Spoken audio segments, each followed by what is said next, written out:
विश्वानि देव सवितर्दुरितानि पराशुव यद्भद्रं तन्नाशुव। हे सकल जगतर उत्पादक परम प्रिय सृष्टिकर्ता प्रभु, आपण आंभमान मन को कलुषित करुथिबा समस्त दूषित भावना एवं अमंगलमय चिंतन को आमको ठारू दूरे दियंतु, जहाँ आम पाई हितकर मंगलकारक और शुभप्रद से विचार आम निकट को निरंतर आसु। एतिक प्रार्थना, एतिक निवेदन प्रभु। बालक मोर बोलकरण आज अध्याय को समस्त श्रोता बंधु मान समस्त दर्शक बंधु मान मोर श्रद्धा सम्मान भक्ति निवेदन करुछि। पिला मान को अनेक उदाहरण द्वारा बुझेले जेते सहजरे से माने बुझी परिबे, शास्त्रर गंभीर कथा गंभीर तत्व और तथ्य कहले सेमानक हृदबोध हवा संभवपर नुहे। पिला मान को आमे एइथिपई कहूचु जे सेमाने को उदाहरण द्वारा जीवन में कौन करवा उचित कौन करवा अनुचित, क्यों रास्तार जीवा उचित क्यों रास्तार जीवा अनुचित, यही जो विधि एवं निषेध, कौन करवा आवश्यक कौन करवा अनावश्यक। संसार में जेते शास्त्र अच्छी सबु शास्त्र मुख्य उद्देश्य होची यही काम कर यही काम कर। ताको विभिन्न उद्देश्य रे कहा जाए, जेमिति सत्य कहवा पुण्य यह विधि, मिथ्या कहवा पाप कुह नाही एटा हला निषेध। तेणु आमर संतान संतति मान को आमर प्रथम उद्देश्य होची आमे सेमान को तांको मस्तिष्क को लक्ष्य करी सेमाने की प्रकार बुझी पारिबे सही परी बुझेबा आवश्यक। एथिपई पिता माता माने प्रथमे प्रस्तुत हवा आवश्यक। सेमाने उपयुक्त गुरुचरण रे बसी उपयुक्त ज्ञानी गुणी लोक मानकर चरण रे बसी तांग निकटर संस्पर्श को जाई सेमान ठार बुझिबा दरकार जे आम पिला मानक पय परिवार पय कोटा हितकर, जोटा परिवार पय हितकर ताकू निज ढंगरे न बुझी पिला मानक बुझिबा ढंगरे बुझेले सेमाने बुझिबे। गोटे छोटिया उदाहरण आमे नबा। आपण जानिछथि श्रीवत्सी एक सुंदर नगर। से श्रीवत्सी नगर रे जने वृद्ध रहुथिले। से वृद्धंकर सबुठारु बड़ कथा होची वृद्ध जनक बुद्धंकर आदर्श न अनुप्राणित। जदिओ निजको श्रवण से करि पारि नाहंती, श्रवण जीवन यापन जो चर्या से कथा करि पारि नाहंती। काहेकि ना भिक्षाटन करिबा, अन्य मानक पाखरे पहुंची निजर जीवनचर्या संपर्क रे बुझेइबा एवं अन्य मानकर समस्यार समाधान करिबा पई ताको निकट को जिबा, ये प्राय समस्त द्वारा संभव होई पारेनी। आप देखिथिबे संसार अनेक प्रकार ज्ञानी अछंती। किछि ज्ञानी पढ़िबारे ज्ञानी कहिबारे ज्ञानी, किछि ज्ञानी अछंती जो माने भल पढ़ंती जानती भल लेखंती मध्य, किछि ज्ञानी अछंती भल भी कहि बुझेई दियंती, किंतु लोकंक संपर्क रे जाई बुझेबा लोक खूब कम हिया। निजर सुख सुविधा को त्याग करी निजे घरे पाउथिबा सुख सुविधा को प्रत्याख्यान करी अन्य जनकर घर को जाई निजर सब कथा बुझेइबा, एभली ज्ञानी एभली तपस्वी एभली परिव्राजक जीवन यापन करिया लोक बहुत कम। से जो वृद्ध जनक जीवन जाक जेतले बाहर को जाई कौनसी लोकन सहित मिसी काम करि नाहंती, आज ए बयस आउ कौन जीवे। किंतु तथापि चिंतन कले मु जदि घर न छाड़ुची ताले लोकंकर चरित्र सहित मिसी पारिबि नाही। द्वितीयत बुद्धंकर जो बाणी संगठन शक्ति को मध्य मु दृढ़ करि पारिबिनी। बुद्धंकर गोटे परम बाणी थिला संघम शरणम गच्छामि। जो माने संगठन शक्ति को दृढ़ करती, ईश्वर को भक्ति करुवा लोकर प्रथम लक्षण होची संगठन शक्ति को दृढ़ करिवो, विघटन करिवो नाही। केबे विघटन करिवो नाही, बरं संघ शक्ति को आउरी सुदृढ़ करिवो। परिवार को विभाजन करिवो नाही, ग्राम को विभाजन करिवो नाही। जो जोठी संगठन अच्छी से संगठन को केबे से विभाजित करिवो नाही। आप लक्ष्य करते शरीर प्रत्येक अंग काम करुच्ची बोली आम जमी कौन कार्य को सुचारू रूपे कर गोटे साइकेल समस्त अंग 50 पैसा दाम ठारू 50,000 टंका 500 टंकार दाम पर्यंत सबु अंग प्रत्यंग समान भाव में क्रिया कर साइकेल गड़ुची सेमती संगठन शक्ति को दृढ़ करने आवश्यक। संगठन शक्ति जो अंचल जो परिवार रे दृढ़ थाए से परिवार के विभाजित हो। ये वृद्ध श्रमण जनक चिंतन कले कहले मुझे घरे केवल रही ताले संगठन शक्ति बढ़ ना तेणु मत जावाक पड़ो। निजर पुत्र कन्या मान डाकी बुझेदेले कहले जो मु जीवन सारा संचय करी जहाँ किसी कर तुम मान जीवन चलबार किसी असुविधा हे ना। तुम्हें मैंने बोधे परिश्रम करुच तुम भी निजे परिश्रम करने आरंभ कर। परिश्रम उपलब्ध परिश्रम जो खाद्य मिल कि जो शक्ति सामर्थ्य तुमको मिल से निजर संसार चलवा यथेष्ट हम। एवं मोर बानप्रस्थ बयस ठार आरंभ कर सन्यास बयस उपनीत मुझे आउ घरे सर्वदा रही घरर जंजाल सहित यही आसक्ति रहा मोर आ इच्छा ना। तेणु मु गृह त्याग करने को चाहूँगी। से कहले देखो आपण जदि आध्यात्मिक जगत में जावाक चाहते आमर किसी आपत्ति नाला। आजिकल बापा माने घर बाहरी गला बेलू पुओ मैंने 1000 थर पचार बापा एमती जीव भलर कर सेमती कर। आग जुगे थिला पिला माने बापा को 50-51 वर्ष हो गले बानप्रस्थ जीवन को विदाय दौले। से जो श्रमण जनक वृद्ध जनक श्रमण हवापाई गृह त्याग कले। पुत्र कन्या मान विदाय नहीं जिते गले पुत्र कन्या मैंने कहले आपण आमर सेवा पाउथिले आपण गले। श्रमण जनक भाविले जिते मो गृहर सुख सुविधा को त्याग करी बाहर को जाऊँगी से देखे पाखाक जगार जो मत चिन्हिंट से भिक्षाटन करी कारण भिक्षा अर्जन करिया पड़ो ना। श्रमण जीवन यापन कले प्रथम कथा हूँ भिक्षा मागी जहाँ मिल से ही खाइबा पड़ो। एमक अभ्यास नाला तेणु परिचित लोक मान पाखु मागे गले। परिचित लोक मैंने मत जानते ये श्रमण जीवन यापन करने को आसछंती आध्यात्मिकता भितर पशि आध्यात्मिकता जीवन यापन करी निजर जीवन को ईश्वर पर्यंत पहुँचा जो चिंतन करें को सहायता करने उचित। से माने सुंदर भाव में से खाद्यपेय व्यवस्था करदे भिक्षार देले किंतु भिक्षार देला परे देखिले धीरे धीरे वृद्ध जनक वर्षे 2 वर्ष जमिति तांकर भिक्षाटन करी जहाँ मिलूला से चलुले। लोक मैंने चाउल दौनथिले अन्न दौले कहीं रोषे कर सुविधा नहीं भाई बयस कौट रोषे करें। तेणु समस्ते जो मैंने जानी अंतत पक्षे रोषे करुवा अन्न पक्व अन्न दान करते जहाँ को नेले से संगे संगे भोजन करें। किंतु बयस तो धीरे धीरे बढ़ुची ना। आमे सिना लक्ष्य करना समय अपचय करुचंती किंतु जेते अपचय कले भी समय तुमको छाड़ू नहीं। समय धीरे धीरे आगू जाऊँगी जिते समय अधिक गड़ीगला वृद्ध लोकटी चलत क्षम आउ चलवा बुलबारे कष्ट अनुभव कला। से भाविला मते जदि कहीं गोटे आश्रय दियंते मु कहा आश्रय रहीगले अंतत पक्षे से गाँव जो 2-3-4 घर ये आउ जो 10-15 घर अच्छी से गाँव भिक्षा मागी चलती। से निष्पत्ति कला मुझे निकट गाँव में रही ताहले मोर पिला मोर परिवार वर्ग पुणी आसी मते से भली आसक्ति पकापी कह आपण देह भल रोनी आपण घर को पलि आसतु आम आपण सेवा करूँ। 2टा जिनिस भारी कष्ट आज्ञा गृह छाड़ा गृहर मोह छाड़ा। बहुत लोग गृह छाड़ती आप भावतु नहीं गृह सबुदिन आम अच्छु बोली।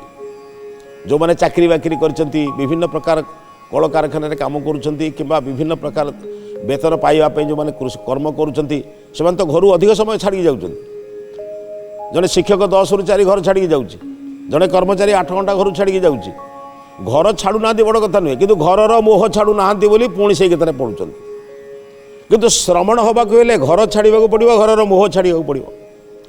से भाविले मु निकट रहिले मोर पिला माने आसी मते कह बापा आपण देह भल होनी आपण उठी पारु नाहांती आपण पळि आसंतु आपण आसिक रहिले आमे टिके भारी आमे सेवा कले भारी कृतार्थ हबु पुणी मते जंजाल रे पकेबे। हेदि से निष्पत्ति कले ये गाँ छाड़ी दूर को जावाक पड़ो कि अंत पक्ष बर्तमान तो जहाँ धीरे धीरे मुझे चली पारुछि। आउ 6 मास वर्षे गला पर मुझे उठी पारिबिनी सेतବେଳେ बाध्य होइकि मते से टेकिक नेबे मोर किसी शक्ति सामर्थ्य नथिबो। जेतବେଳେ शक्ति सामर्थ्य थिला सेतବେଳେ भल काम कल नाही जेतବେଳେ शक्ति सामर्थ्य नाही सेतବେଳେ लोक तुमको टेकी टेकी नहीं तुमको जबरदस्त बसैक दान दौथिबे। दान सेमिति दिया जाए नहीं दान निजर शक्ति सामर्थ्य थिला बेले अन्य मानकु दान दियो। 16 प्रकार दान कौन दान तो अनेक प्रकार जेते प्रकार दान दौच दियो। लोक को पानी खाद्य पदार्थ वस्त्र ଔଷଧ ଫଳ ଯାହା ପାରୁଛ ଦାନ କିନ୍ତୁ କେତେବେଳେ ଦେବ ଯେତେବେଳେ ଶକ୍ତି ସାମର୍ଥ୍ୟ ଅଛି। ତୁମେ ଯେତେବେଳେ ଉଠି ପାରୁଥିବନି ବସି ପାରୁଥିବନି ସେତେବେଳେ ଦାନ ଦେବ କ'ଣ ନେବ? ଦାନ ବରଂ ଦିଅ ଯେତେବେଳେ ଶକ୍ତି ସାମର୍ଥ୍ୟ ଅଛି। ତେଣୁ ଭାବିଲେ ଏଇ ଗାଁ ଛାଡ଼ି ନଗଲା ପର୍ଯ୍ୟନ୍ତ ପିଲାମାନେ ମୋତେ ଛାଡ଼ିବେନି। ତେଣୁ ନିଷ୍ପତ୍ତି କଲେ ଦିନେ ରାତିରେ ନିଜର ଶକ୍ତି ସାମର୍ଥ୍ୟ ଯେତିକି ଧୀରେ ଧୀରେ ଧୀରେ ଧୀରେ ରାତି ଥାଏ ଧୀରେ ଧୀରେ ଗାଁ ମୁଣ୍ଡ ପାର ହେଇକି ଆର ଗାଁକୁ ପଳେଇଲେ। ପ୍ରାୟ 2-3ଟି ଗାଁ ଅତିକ୍ରମ କରି ଚାଲିଗଲେ ଏଇଥିପାଇଁ ଯେ ସେ ଗାଁର ଲୋକ ଯେମିତି ମୋତେ ଚିହ୍ନି ପାରିବେନି। ଇଏ ବୃଦ୍ଧ ଶ୍ରମଣଙ୍କୁ ଦେଖି ସେ ଗାଁରେ ଜଣେ ଲୋକ କହିଲେ ଆଜ୍ଞା ଆପଣ ଏ ବୟସରେ ଆପଣ ବିହାରରେ ନ ରହି ଏମିତି ପରିବ୍ରାଜକ ଜୀବନଯାପନ କରୁଛନ୍ତି କାହିଁକି? ଯେଉଁମାନେ ବୟସ୍କ ଶ୍ରମଣ ମାନେ ସେମାନଙ୍କୁ ବିହାରରେ ରହନ୍ତି, ମାନେ ଆଶ୍ରମ ଯାହାକୁ କୁହନ୍ତି, ବୁଦ୍ଧମାନଙ୍କର ଆଶ୍ରମକୁ ବିହାର ବୋଲି କୁହାହେଉଥିଲା। ସେମାନେ ତା ଭିତରେ ରହୁଥିଲେ। ଅନ୍ୟ ଭିକ୍ଷୁମାନେ ଅର୍ଥ ସଂଗ୍ରହ ମାନେ ଯେଉଁ ଭିକ୍ଷା ସଂଗ୍ରହ କରୁଥିଲେ, ଭିକ୍ଷା ସଂଗ୍ରହ କରି ନିଜେ ଭୋଜନ କରୁଥିଲେ, ବୟସ୍କ ଲୋକମାନଙ୍କୁ ଦେଉଥିଲେ। ସେଇ ଗାଁରେ ଜଣେ ବୃଦ୍ଧ ଲୋକ କହିଲେ ଆପଣଙ୍କର ଏଇ ଯେଉଁ ବୟସରେ ଆପଣ ବର୍ତ୍ତମାନ କେମିତି ଭିକ୍ଷା ମାଗିବେ? ଆପଣ ତ ନିଜେ ଉଠି ପାରୁନାହାନ୍ତି। କହିଲେ ଯେତେ ଦିନ ପର୍ଯ୍ୟନ୍ତ ମୁଁ ଚଳତ ଶକ୍ତି ସମ୍ପନ୍ନ ଅଛି, ମୋର ପାଦ ବା ହାତ ମୋର କାମ କରୁଛି, ମୁଁ ଅନ୍ୟ ଦ୍ୱାର ମୁହଁରେ ଠିଆ ହେଇ ଭିକ୍ଷାମ ଦେହି ମାଗିବି। କାରଣ ଭିକ୍ଷାମ ଦେହି କହିଲେ ସେତେବେଳେ ଗୃହସ୍ଥ ଲୋକ ଅପେକ୍ଷା କରି ରହୁଥିଲା। ଆଜି ଭିକାରୀଟିଏ ଭିକ ମାଗିଲେ ଆମେ କେତେ ପ୍ରକାର ଦ୍ୱାର ଖୋଲୁନାହୁଁ, କେତେ ମିଛ କଥା କହୁଛୁ ତାର ଠିକ୍ ନାହିଁ। ମୁଁ ସେତେବେଳେ ଶ୍ରମଣମାନଙ୍କୁ, ବାନପ୍ରସ୍ଥୀମାନଙ୍କୁ, ବ୍ରହ୍ମଚାରୀମାନଙ୍କୁ ଭିକ୍ଷା ଦେବା ପାଇଁ 3 ଲୋକଙ୍କୁ ଭିକ୍ଷା ଦିଆହେଉଥିଲା। ବ୍ରହ୍ମଚାରୀମାନେ ଶାସ୍ତ୍ର ଅଧ୍ୟୟନ କରୁଥିଲେ, ଗୁରୁକୂଳରେ ପାଠ ପଢ଼ୁଥିଲେ, ତେଣୁ ଛାତ୍ରମାନଙ୍କ ପାଇଁ ସହାୟତା ଦେଉଥିଲେ। ଶ୍ରମଣମାନେ ଭିକ୍ଷା ଅର୍ଜନ କରି ଜୀବନ ନିର୍ବାହ କରି ଜଗତର କଲ୍ୟାଣ କରୁଥିଲେ, ତାଙ୍କୁ ଦେଉଥିଲେ। ବାନପ୍ରସ୍ଥୀମାନେ ଭିକ୍ଷା ଅର୍ଜନ କରି ନିଜେ ଖାଇ ଅନ୍ୟମାନଙ୍କୁ ସଦୁପଦେଶ ଦେଉଥିଲେ, ବିଭିନ୍ନ ପରିବାରର ସମସ୍ୟା ସମାଧାନ କରୁଥିଲେ, ସେଥିପାଇଁ ତାଙ୍କୁ ମଧ୍ୟ ଦେଉଥିଲେ। ଏ 3ଟି କାମ କରିବା ଦୃଷ୍ଟିକୋଣ ସେମାନଙ୍କୁ ଦାନ ଦେଉଥିଲେ। ଦାନ ପ୍ରସଙ୍ଗ ଯେତେବେଳେ ସେ କହିଲେ ମୋର ଚଳତ ଶକ୍ତି, ମୋର ପାଦ ହାତ ଚାଲୁଥିବା ପର୍ଯ୍ୟନ୍ତ ମୁଁ ଭିକ୍ଷା ମାଗିବି। ସେ କହିଲେ ଠିକ୍ ଅଛି, ଆପଣ କାମ କରନ୍ତୁ, ମୁଁ ଆପଣଙ୍କ ପାଇଁ ମୋର ଘରର ବାହାରେ ମୋର ଯେଉଁ ଉଦ୍ୟାନ ଅଛି ସେଥିରେ ଆପଣଙ୍କ ପାଇଁ ଗୋଟେ କୁଟୀର ତିଆରି କରିଦେବି। ସେ କୁଟୀରରେ ଆପଣ ରହିବେ। ଆପଣ ତ କାହା ଘରେ ରହିବେନି ନା, ଯେହେତୁ ଶ୍ରମଣ ହେଇଛନ୍ତି ଆପଣ ଘରେ ରହିବେନି, ଆପଣ ନିଶ୍ଚିତ ଘରର ବାହାରେ ରହିବେ। ଘରେ ରହିବାର ମୂଳ କାରଣ ହେଉଛି ଯଦି ବୟସ୍କ ଲୋକ ଘରେ ରହିବେ ଅନ୍ୟର ନାତି ନାତୁଣୀଙ୍କୁ ଦେଖି ନିଜର ନାତି ନାତୁଣୀଙ୍କ କଥା ମନେ ପଡ଼ିବ, ତାହେଲେ ପୁଣି ଯେତେବେଳେ ମନେ ପଡ଼ିବ ପୁଣି ଆସକ୍ତି ଆସିବ। ସେଥିପାଇଁ ସେମାନେ କ'ଣ କରୁଥିଲେ, ଗୃହର ଜଞ୍ଜାଳ ଠାରୁ ବା ଗୃହର ସମ୍ପର୍କରୁ ଦୂରରେ ରହୁଥିଲେ। ସାଧୁ ସନ୍ଥ ବିଦ୍ୱାନମାନଙ୍କୁ କୁହାଯାଇଛି ଯଦି କାହାର ଘରକୁ ଯିବ ଗୋଟିଏ ରାତି ରହିବ। ସନ୍ନ୍ୟାସୀମାନଙ୍କୁ କୁହାଯାଇଛି କାହା ଘରେ 2 ରାତି ଅଧିକ ରହିବ ନାହିଁ। ଆଜିକାଲି କିଏ ମାନୁଛି ସେ କଥା? ତାର କାରଣ କ'ଣ ନା ଗୋଟିଏ ଘରେ ଅଧିକ ରାତି ରହିଲେ ତାଙ୍କର ପରିବାର ଲୋକକୁ ଦେଖିଲେ ତମ ପରିବାର କଥା ମନେ ପଡ଼ିବ, ଦୁଃଖ ସୁଖର ତୁଳନା କରିବ। ହାରେ ନାତିଟେ ଥିଲେ ଏମିତି ଖେଳିଥାନ୍ତି, ପୁଅଟେ ଥିଲେ ଏମିତି ଖେଳିଥାନ୍ତି, ତାହେଲେ କି ସନ୍ନ୍ୟାସୀ ହେଇଛ? ମନ ତ ଅଛି ସଂସାରରେ, ଖାଲି ଈଶ୍ୱରଙ୍କ କଥା କହିଲେ କି କ'ଣ ହେବ? ଭଗବାନ ବା ମନ କଥା ବୁଝନ୍ତି। ତେଣୁ ସେଥିପାଇଁ ସେ ବୁଝିଲେ ଘରଠାରୁ ଦୂରରେ ରହିଲେ ହେବ। ଏଇ ବ୍ୟକ୍ତି ଜଣକ କହିଲେ ଆପଣ ମୋତେ ଖାଲି 2-4 ଦିନ ସମୟ ଦିଅନ୍ତୁ, ମୁଁ ମୋର ଉଦ୍ୟାନରେ ଆପଣଙ୍କ ପାଇଁ ଗୋଟେ ସୁନ୍ଦର କୁଟୀର ତିଆରି କରିଦେବି। ଯେଉଁ କୁଟୀର ଭିତରେ ଆପଣ ରହିବେ ଏବଂ ଯେଉଁ ଆପଣ ଭିକ୍ଷା ମାଗିବାକୁ ଯିବେ ମୁଁ ସେମାନଙ୍କୁ ପୂର୍ବରୁ ସୂଚନା ଦେବି, ସେମାନେ ଆପଣଙ୍କୁ କୌଣସି ଶୁଷ୍କ ପଦାର୍ଥ ଦେବେ ନାହିଁ। ଅର୍ଥାତ୍ ଯାହାକୁ ନେଇ ତତ୍କ୍ଷଣାତ୍ ଆପଣ ଭୋଜନ କରିପାରିବେ, ଆପଣଙ୍କୁ ପ୍ରସ୍ତୁତି କରିବାକୁ ପଡ଼ିବ ନାହିଁ ସେଇଭଳି ଖାଦ୍ୟ। କାହିଁକିନା ବୟସ ଆପଣଙ୍କର ଅଧିକ ହେଲାଣି। ସେ କହିଲେ ମୁଁ ତ କେବଳ ଭୋଜନ କରିବି ନାହିଁ, ମୁଁ ତ ଲୋକଙ୍କ ଘରେ କିଛି ଉପଦେଶ ଦେବାକୁ ପଡ଼ିବ ମୋତେ। ବିନା ଉପଦେଶରେ ଭୋଜନ କଲେ ମୁଁ ପାପୀ ହେବି, ଉପଦେଶ ନ ନେଇ ସେମାନେ ମୋତେ ଭୋଜନ ଦେଲେ ସେମାନେ ପାପୀ ହେଇଯିବେ। ତେଣୁ ମୁଁ କାହିଁ ସେ ପାପର ଭାଗି ହେବି? ମୁଁ ସେମାନଙ୍କ ଘରକୁ ଯିବି, କିଛି ବସିବି, ଉପଦେଶ ଦେବି, ତାପରେ ଅନ୍ନ ଆଣିବି। ସେ କହିଲେ ହଁ ସେଇଟା ଠିକ୍ କଥା ଆଜ୍ଞା, ମୁଁ ସବୁଦିନ ଦେବା କଥା କହୁନାହିଁ, କିନ୍ତୁ ଆପଣ ଯେତେବେଳେ ତାଙ୍କ ଘରକୁ ଯିବେ ତା ପୂର୍ବରୁ ତ ଆସି କେଉଁଠି ପରେ ପୁଣି କାର୍ଯ୍ୟ ସାରିଲା ପରେ ତ କେଉଁଠି ବିଶ୍ରାମ ନେବେ, ସେ ବିଶ୍ରାମ ନେବା ପାଇଁ ମୁଁ ଆପଣଙ୍କ ପାଇଁ ଗୋଟେ କୁଟୀର ତିଆରି କରିଦେଉଛି। 2-4 ଦିନ ଭିତରେ କୁଟୀର ପ୍ରସ୍ତୁତ ହେଇଗଲା। କୁଟୀର ହେଲା ପରେ ତା ପୂର୍ବରୁ ସେ କ'ଣ କରୁଥିଲେ, କେଉଁଠି ଯେଉଁ ଆମର ଯେଉଁ ଗ୍ରାମମାନଙ୍କର ସବୁ ବିଭିନ୍ନ ପ୍ରକାର ଥାଏ କୋଠ ଘର, କେଉଁଠି ଥାଏ ଜଗନ୍ନାଥ ଘର, ମନ୍ଦିର, ଏଇଥିରେ ବିଶ୍ରାମ ନେଉଥିଲେ। ये जो कोड़ियाटी पूर्ण संपूर्ण कर सारा से कहले महाराज एबे आमर कुटीर प्रस्तुत हो जाइए आपण आम कुटीर को आसतु से कहले मु कुटीर को जीवी जे कुटीर को जीवा पूर्व तुम घर को जीवी तुम घर से दिन भिक्षा नेबी तुम परिवार लोक बुझेबी तापर जाई मु कुटीर रही तापर दिन श्रमण जनक निजर नित्यकर्म समाप्त करी गृहस्थ घर को जीवा आरंभ कले गृहस्थ भी अपेक्षा करते से साधु सन्थ आसवा कथा जिते गृहस्थ लोक शुणुला आज्ञा से भावुला स्वयं भगवान मो घर को आसुँच कारण शास्त्र कहुई सर्वदेवो मयो तिथि अतिथि हूँ सब देवता समाहार तेणु सी एत अपेक्षा करते परिवार सारा अपेक्षा करते केतबेले श्रवण आसवे श्रवण भितर गला बेले निजे पाद धोई दे प्रणाम कला को देखिले गोटे शुआ सी गोटे पंजरा भितर बंधन सी मत कौच आज्ञा आसतु सत्कार करुचु प्रणाम करुचु नमस्ते शिखाई घर को जी आसबे से कह नमस्ते आपण घर को आसतु आपण को आम स्वागत करुचु जहाँ शिखे चक्रधर पक्षी जन्म उद्धार करे से विषय शिखी कहला संगे संगे ये जो श्रेष्ठी माने जहाँ घर को अतिथि होगी जाइंट से संगे संगे कहते कहले आज्ञा ये जो शुआ देखुना ये शुआ आज्ञा आमर बहुत दिन पुराना शुआ 10 वर्ष है रही यही भितर आम एत सब शिखे दीचु से श्लोक शिखिं मंत्र शिखिं आसिले आज्ञा आपण कहते स्वागत करुँच पूरा पोषा मानि जाइए जिते जहाँ कले भी देले भी किसी तार माने कौन से अभियोग ना मोर आमर निजर लोक भाया हो जाए सब शुणला भितर बर्तमान शुआर प्रशंसा करुँच अतिथि को पाक बुझाऊँ शुआर प्रशंसा अतिथि पाद धोइला परे भीतर को नेले नहीं कि आसन देला परे पचारे ये श्रवण पचारुंट से वृद्ध श्रेष्ठी को पचारुंट कहला आज्ञा आपण कौन कहले ये बोल मानि जाइए कथा मानि जाइए किंतु कहा भितर अच्छी ना गोटे पंजरा भितर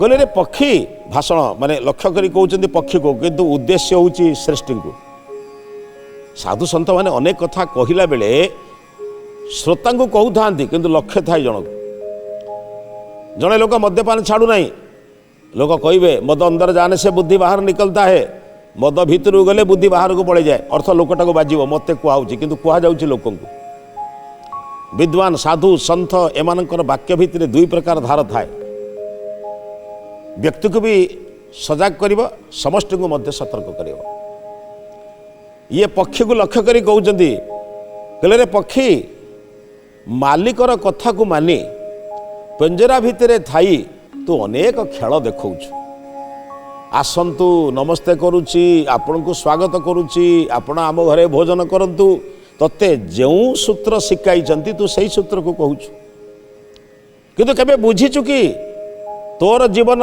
लक्ष्य पंजरा भितर आबद्ध नुहे तोर भी गोटे घर अच्छी ये जन्मर उद्धार हवापाई तोते तोर परिसीमा भितर रही ईश्वरंकर कार्य करिवार अच्छी तू जे ईश्वर को भजन करने तो जन्म है नहीं तोर यही जो जेल जीवन अर्थ बंदी जीवन को समाप्त कर सारा परे पुणी पुनर्जन्म पाइबू तू बर्तमान मालिक कथार उठ बस होचु किंतु भाविचु कि ये पंजरा भितर रही तू जो नाटक करुचु ये नाटक आउ जने तते शिखई एरा तोर नुहे ताले तोर तो गोटे बुद्धि थिबा दरकार तो बुद्धि रे केमिति काम करिवु एक कथा को वृद्ध श्रवण शुणुचन परिवार लोक शुणुचन से कहला आज्ञा कौन कहते आम ताको जहाँ शिखीचु सांगे सांगे शिखी जाऊँ आज्ञा 2 थर 4 थर कहले सांगे सांगे शिखी जाऊँ आज्ञा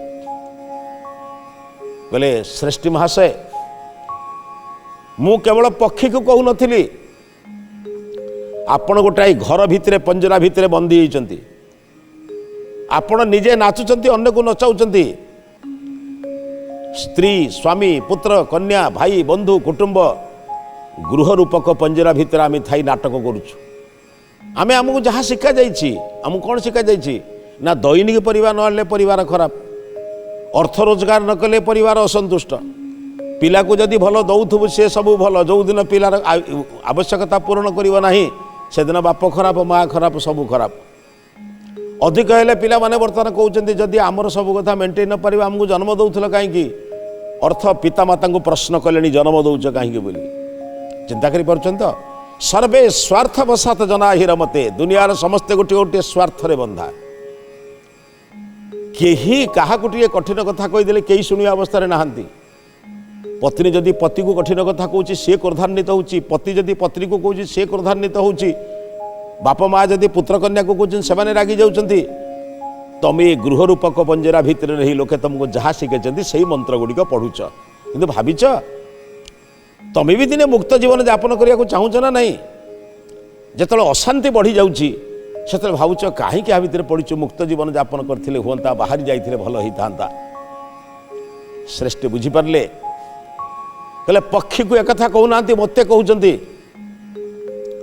आउ किछि दिन पर मु किछि दिन पर संसार अतिथि आउ किछि दिन पर श्मशान मु जाई मोर स्थान हम तेणु मुक्त जीवन यापन करी समाज रे किछि कल्याण करिवार बयस थिबा बेले मु काहे न करी हाथ जोड़ी कहले श्रवण महाशय आपण कहिवार उद्देश्य बुझीगली एनिकी आपण मु सांगरे जिबा लोकंकर समस्या बुझिबा सहित लोकंक सहित मिसी जीवन अंतिम समय परोपकार समाज कल्याण कार्य अंततपक्ष व्यतीत कले मो जीवन धन्य हम मु आ ये बंधन में रहा चाहूनी बंधुगण बंधन गुड़ा भारी भल लगुच आया जिते टे कष्ट हो बंधन जो दुख दूसरी पूर्व आपण बंधन मुक्त हो समाजर कल्याण कार्य लगी जातु देखिए जीवन आपंकर सफल हो विचार सहित आज अध्याय को समाप्त करुच्छे अध्याय को समाप्त करने पूर्व आज महत्वाणी संपर्क में चिंतन करवा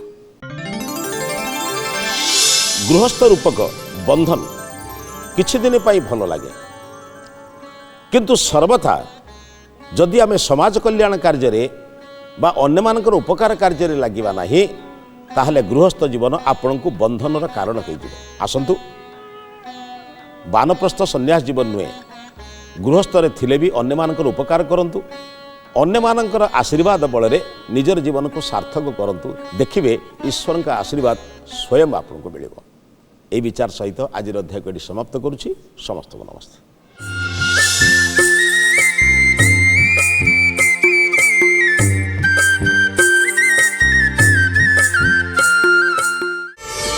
प्रार्थना आम आनंदर उत्स।